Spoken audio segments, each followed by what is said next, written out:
Hey guys, coming around for The Walking Dead, Season 6, Episode 10, The Next World, and I was really looking forward to this episode. Last week's episode, as you know, really was the comeback of this season for me. It really was, I think, a great way to end some things that really weren't working and just move forward. And that's exactly what this episode was all about. It was all about, can we change things and can we move on? And I really thought that was a great message. There were some great scenes this episode. We got introduced to some new characters, and overall, I really loved this episode, but let's just get into it because, as usual, there's a lot to talk about. However, there's not as much to talk about, but there definitely is, like, a lot, so let's just get into this episode, because I really did love it.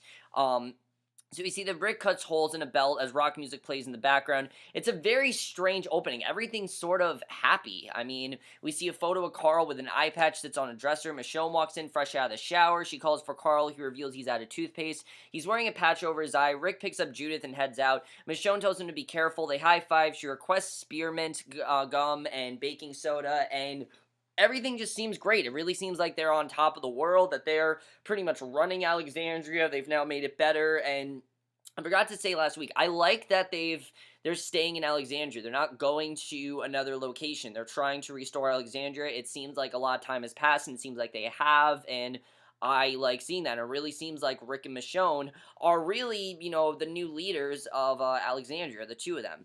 So outside, we see that Daryl catches Denise in the streets. He asks her what she's talking about with a specific item on the list she gave him, and she reveals that the pop is for Tara. Although Denise doesn't personally like soda, she briefed him on the priorities of food, medicine, and other supplies. Denise gets a little weird. Daryl starts walking away because obviously she was acting very strange, and Rick and Daryl then drive out of the Alexandria gate. Eugene gives them a map of agricultural supplies in the area and suggests that they start farming in the area, and Rick starts to pull the car away, and basically, Rick talks to Daryl, optimistic that they'll find somebody while they're out. Rick puts the CD in, and Daryl pleads with him not to put it in.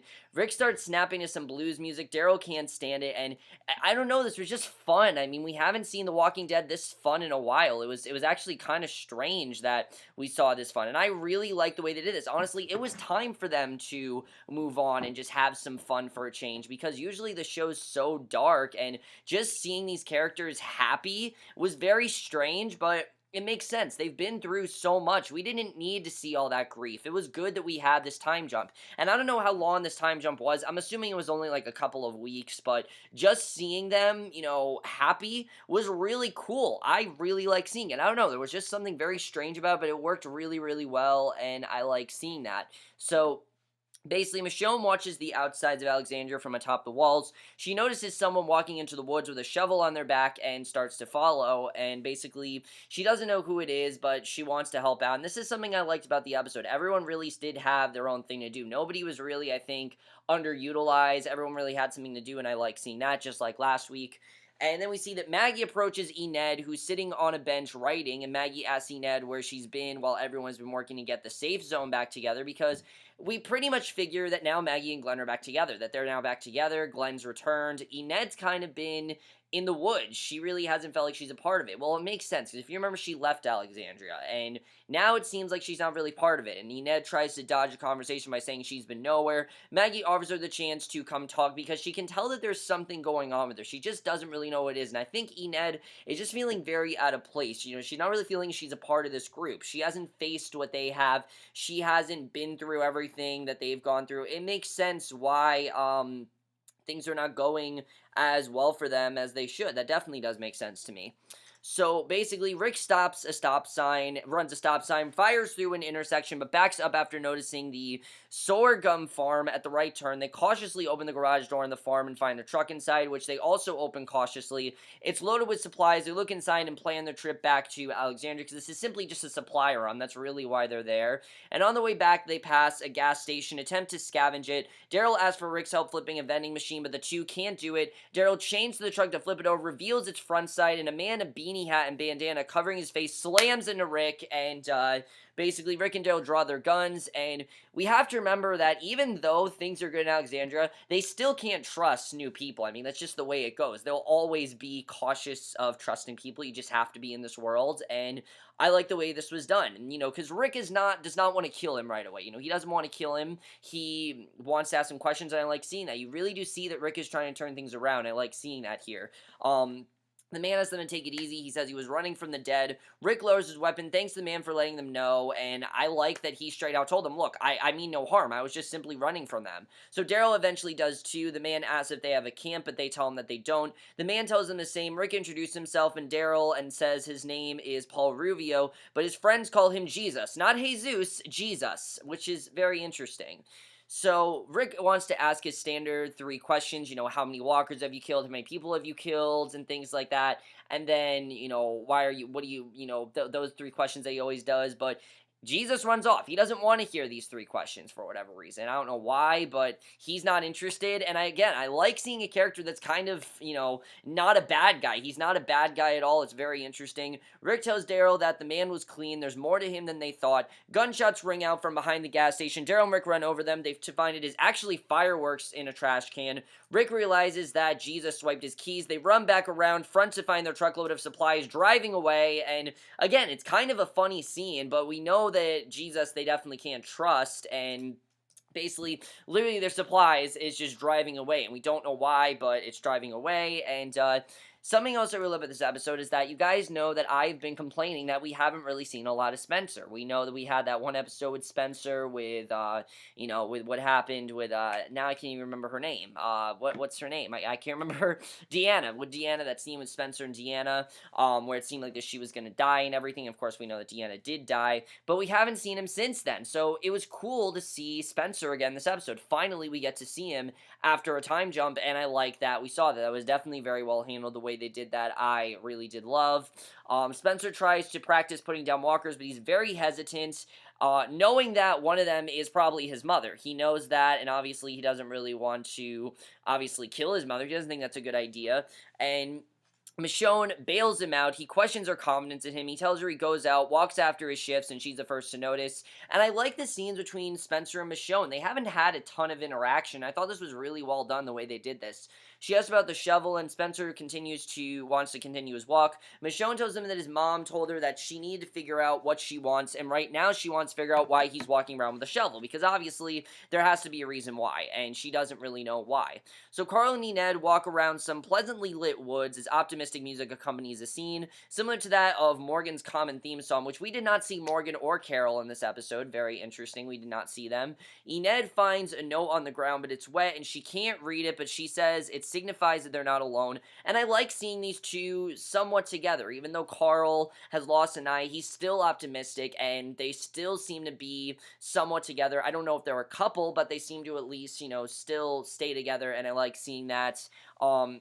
But Carl's pessimistic. He doesn't know if really know what's going on here. Enid questions why they come out the woods. Carl says because they're kids, it's what they do. And I like that line, honestly. It was a nice line that we saw here. Again, things aren't that dark for them. And yeah, it's true. Kids, they go into the woods, and, Enid's wondering, why do we go out into the woods when we know it's not safe? And Carl's saying, well, we're kids. That's what we do. We don't listen to our parents. Even though they're telling us not to do something, we do it because we're kids. And yeah, that's kind of true. And I like the way that Carl said that. I thought that was a really fun line, and again, it was weird. It was fun. I don't understand this positive energy. I haven't seen this positive a Walking Dead episode in a very long time, but you know what? I think it was about time for them to do that, because it was different, and I like seeing that. It was definitely very interesting to see it so, just calm. I liked it. I thought it was really cool. So Rick and Daryl run down the street, eventually find their vending machine. Daryl breaks into a crowbar. He collects orange sodas and says they're for the doctor. Rick argues that they didn't know Denise before, and she saved Carl's life, so they should give other people chances too.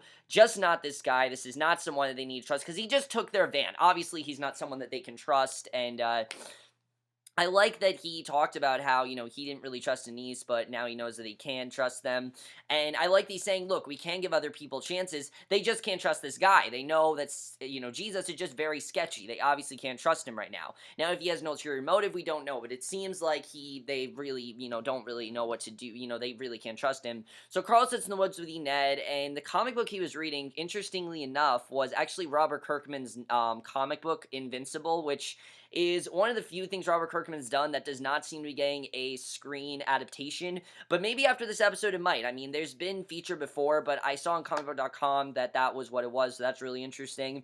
They hear something in Wally. Ned wants to leave. Carl draws his gun. They see Michonne and Spencer walking by. Ned tells Carl she doesn't want to come out here anymore. Carl packs up his comics, puts his hat on, says okay, leads the way back home. They find a walker in the woods, call it over to put it down. It scares Carl and Ned want to put it down. He grabs her, pushes her away, sending her home after he knocks the walker to the ground, and he doesn't just want to kill this walker, so it's very interesting. I think he knows that if he kills one walker, there could be other ones out there. Obviously, in the woods, it's very dangerous, and he wants to get it away. So I thought it was interesting that he didn't want to kill this walker. I thought it was very interesting that we saw that, especially because we know the last time a gun went off, that's when his eye, that's when he lost an eye. So obviously he's very cautious in using a gun. Definitely you can tell. So I think it's very interesting with Carl. And it's making his character a lot more interesting because I don't think it's that Carl's afraid of shooting, but I do think he's trying to be a lot more cautious with what he does because he knows that he doesn't want to cause another walker attack, obviously.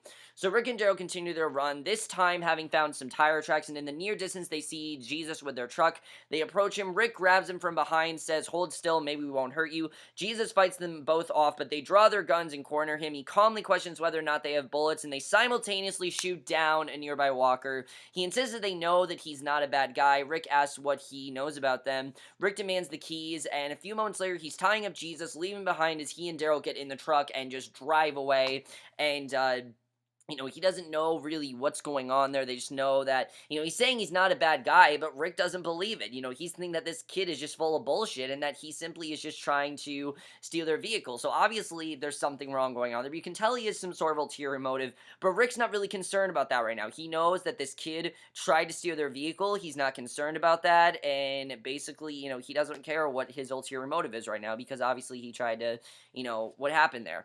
So Rick and Joe debate what to do, basically, because we then see we then see after this that Rick plays some more music, and he and Daryl eat some snacks. Rick continues with his optimism. They hear something banging, and they realize that Jesus is on the roof. Rick slams the brakes in. He comes flying down from atop the truck, and Jesus gets up and starts running, and Rick follows him. Daryl jumps out of the truck and chases on foot. Rick puts down a few walkers as Daryl wrestles with Jesus in the truck. Jesus grabs Daryl's gun, tells him to duck, killing the walker approaching from behind, and Daryl takes his gun back, but the truck starts rolling backwards into a lake, and the door hits Jesus, knocks him out. Rick and Joe debate what to do about the unconscious Jesus who just helped Daryl. So now they're thinking, maybe we can trust this kid. Maybe he's just trying to save us. I mean, this kid really does seem like he's not a bad guy. So they're really contemplating what they did here. And this really shows the development that Rick is getting. I mean, few seasons ago, he would have just straight up killed this kid. He wouldn't have cared what this kid's motive is.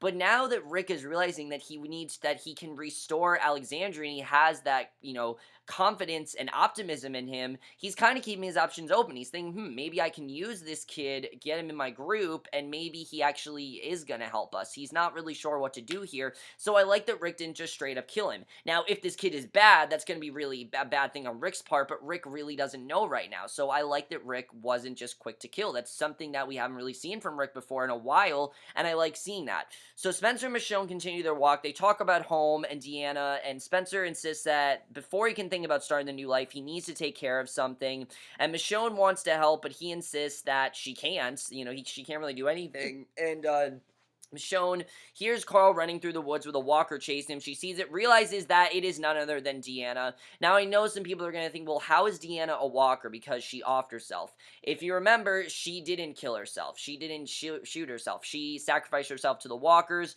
Most likely, she got bitten. She's now been a walker. Spencer calmly draws his knife, prepares to put her down, and the way this was done, I really like. Spencer finally gets that closure he wanted with Deanna. Michonne grabs undead Deanna. Spencer holds her head, puts her down. He looks to Michonne and says, so that's why I was out here, and that's why he was there. He was there to put down Deanna. He wanted to be the one to put down his mother. He didn't want anyone else to have to do it, and he wanted that closure with her. Obviously, it was very hard for him to do, but he understood why, because, she even said that she would have wanted him to do it, so remember, Deanna even said, if I come back as a walker, just kill me. Don't hesitate. Just kill me. So Spencer finishes burying Deanna. Michonne carves a D into a nearby tree. He tells Michonne she left him a note saying he still knew his way, but he doesn't believe he did. Michonne says that if he loved his family, then he knew his way. And it's a really sweet scene. I like this scene here. You really do see that he did love them. He's really complimenting if he did, but it's true. I mean, if he put her down, then he did love Deanna. And, Spencer's kind of been like the outcast here. He hasn't really done as much, and he's had a lot of problems. And I like seeing that Michonne's telling him, look, you can turn yourself around. That really seems to be the theme of this second half of the season, which I really do love seeing. And I thought that was a great scene. I really love the way that was done. And I hope we get more Spencer and Michonne interaction, because they really do work well together. And I like that we saw this. So Rick and Dale ride back to Alexandria with an unconscious Jesus in the back seat. Rick says Daryl wouldn't have left him behind. He tells Daryl that he, Michonne, and Glenn still saw the remaining humanity when they got to Alexandria, and they now have it in them. If you remember when they got to Alexandria, they really didn't have it. Well, Glenn's kind of always had it, but especially him, Daryl, Michonne, they were completely different. They were going to kill. They were basically just going to live as, people existing, and they were going to kill anyone that gets in their way. But when they got to Alexandria, they realized that there are possibilities, and especially in the last episode, Rick saw that they can survive. So now he's thinking, what, there is humanity in Alexandria, and he jerks the car, so Jesus falls onto Daryl. He says he's finally listening, and Carl then sits with Judith, shows her the North Star, telling her to find that star if she gets lost at night. It's a nice scene. I like this scene with Judith. I mean, it was sweet. Again, I don't know why, but this episode was just so sweet and adorable. It was strange, but I liked it. And I honestly would like to see more of this. Michonne asks if he had a good day. She tells him she saw what he did with Deanna. She tells Carl that you should have left her or killed her. And he tells her that's stupid, and Michonne would have done the same thing. He says he couldn't kill Deanna. It should be someone who loved her or someone who was family. And that's why we realized why he couldn't kill her, because it was Deanna. And that's why he wanted Spencer to be the one to kill her. And it was really admirable of Carl to do that. I mean, again, they would have just killed him right off, but I think Carl, it really doesn't have anything to do with the gun. I think that's part of it, the fact that he shot himself, but it's also because of the fact that it was Deanna, and I like that he didn't do that, and he says he would do it for Michonne. If Michonne was in fact a walker, he would be the one to kill her. He wouldn't let anyone else do it. And again, it's a really sweet scene. I like this scene between Carl and Michonne. They embrace one another, and she tells him that she'd do the same for him, and you really see that they're bonding. They're really starting to become this family, and I like seeing that. They've kind of felt divided for the past several episodes, and they finally are feeling like a family, and I like seeing that, especially Rick, Michonne, and Carl. They really do seem like one family. So Rick pulls up to the gate. The headlights reveal a sign that says, "Welcome to the Alexandria Safe Zone." Daryl tells Rick he's been thinking about how Rick said they shouldn't be looking for people anymore. And Rick tells Daryl that he was wrong and Daryl was right, and, you know, basically that was the right thing to do, and that they should not be looking for people anymore, but maybe they should, honestly. He's thinking of possibilities. Again, he's trying to keep his mind open.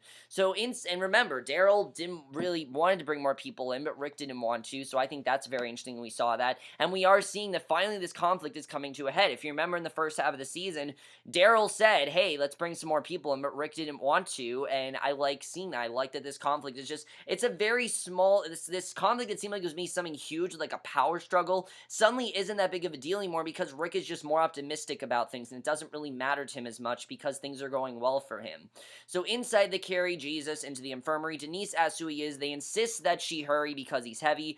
Daryl insists that he isn't staying. They leave him unconscious in their prison room with water and a note. Rick looks at Daryl, says it is pretty stupid of us to go out there, isn't it? Daryl replies that they should do it again tomorrow, which I thought was pretty funny, him just saying it's stupid for them to do that, but they want to do it again tomorrow, and Rick says yes. So very fun. I like this partnership between them. Again, it's really great. I like seeing this. It's just fun, and I don't know how else to say it. It's just fun, and I'm not used to it, but that's something I like. It's really fun to watch. So later, Michonne approaches Rick on the couch with a baby monitor, and we get this great scene between Rick and Michonne. Rick and Michonne have always been close, okay? That's nothing new. They've always been close. They've always bonded very well together, but nothing quite like this episode. I feel like this is a new sort of bonding that we really haven't seen from these two before. Again, like I said, they've bonded before, but nothing quite like this, and I like seeing that. Basically, he starts telling Michonne about how they found a guy, but he doesn't really go into details about it much. He asks Michonne to tell him about her day, and she vaguely tells him some stuff. Rick grabs a pack of gum, gives it to Michonne. They laugh about the tough day, and their hands start to just fall together. And it's a nice scene. Again, I like seeing these two bonding. It's just really sweet, and all of a sudden their hands just fall together. They look at one another, slowly beginning to kiss on the couch. And at first it was like, no, this is not a good idea. Rick is just getting over Jesse, but then I thought, hey, this is a time jump. Rick is more quick to do things now, and he wants to jump into this. This is not something that he's gonna hesitate about. He feels close to Michonne. He's gonna kiss her. Rick puts the mints on the table. Things pick up on the couch, and they have sex. All of a sudden, they have sex. But honestly, it makes sense. These two have always been close. They've always been friends, and I don't have a problem with them getting together. I really don't. Michonne seems like a good motherly figure to Carl. That scene that they had especially, I think, shows that she is a good motherly figure. She is someone that I think Rick should look at as possibly a mother figure to Carl. Definitely that's something to find with these two getting together if they want to do that. It's a very sweet scene. I'm glad that these two actually did come together. I thought that was very surprising, but they did. And then the ending of the episode, we see someone whispers to Rick to wake up. He and Michonne jump out of bed naked to find Jesus standing at the foot of the bed. For whatever reason, he's still there. They haven't let him go, which Rick doesn't really understand why he's still there. But the question is, can they trust him? And that's basically how the episode ends. So overall, guys, very interesting episode. I'm not used to seeing The Walking Dead this positive, but that's exactly what this was. This was an episode that showed, hey, maybe there is still hope out there. Maybe we can still trust people. Maybe that, hope that they've all thought was gone, maybe it's still there. It's very interesting to watch. Like I said, really haven't seen Walking Dead like this before, but I really like seeing that. Very interesting stuff. Let's talk about Jesus. Does he have an ulterior motive? I really think that he does. There's something that he's not telling Rick, and I don't really know what it is, but we'll have to see what's going on there, because definitely that's going to be very interesting. Can they trust Jesus? Is he just lying to them? I'm not really sure. Is he working for Negan? There is that possibility, because we know that Negan's coming. We know that's happening. We don't know when, but he's coming, definitely. So most people are thinking the end of the season, but as we know, basically that's what's going on there. So we'll have to see what happens with Jesus, if they can trust him. We'll have to see what's going on with that. I like this, like I said, relation between Rick and Michonne. Like I said, they've always been friends. It makes sense for them to get together. I don't have a problem with them getting together, and if they want to, by all means, just do it. It's good for Rick, it's good for Michonne, and it's good for Carl. Michonne seems like she'd be a good motherly figure for Carl. I like the bonding that they have, and it only makes Alexandria stronger. That seems to be Rick's #1 priority. No longer about how can I, help myself. It's no longer how can I help all these people, because now he sees the camaraderie between all of them. He sees them as a team, and I love seeing that. I think that's very well done, the way they're handling that, and I thought it was just a really great stuff that we saw there, seeing, Carl not kill Deanna and having Spencer do it. Spencer and Michonne, I'd love to see more scenes there. Is Spencer ready to move on? I definitely think that was the closure that he needed, and now Spencer's going to help them a lot more, which I'm really looking forward to. I think that, like I said, was very well done. I really love seeing that. Really good stuff there.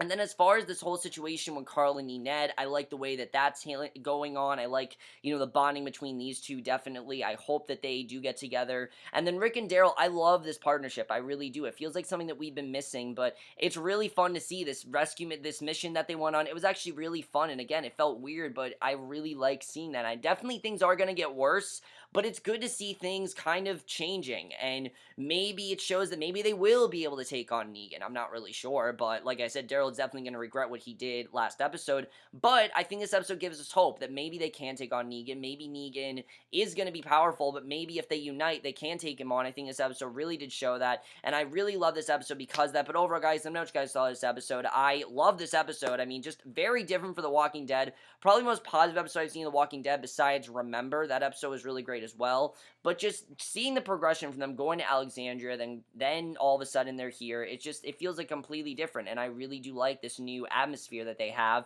Let me know what you guys saw this episode. We'll see you guys in my next show, which will be for tonight's episode of Vinyl, and I will see you guys for that. Okay, bye.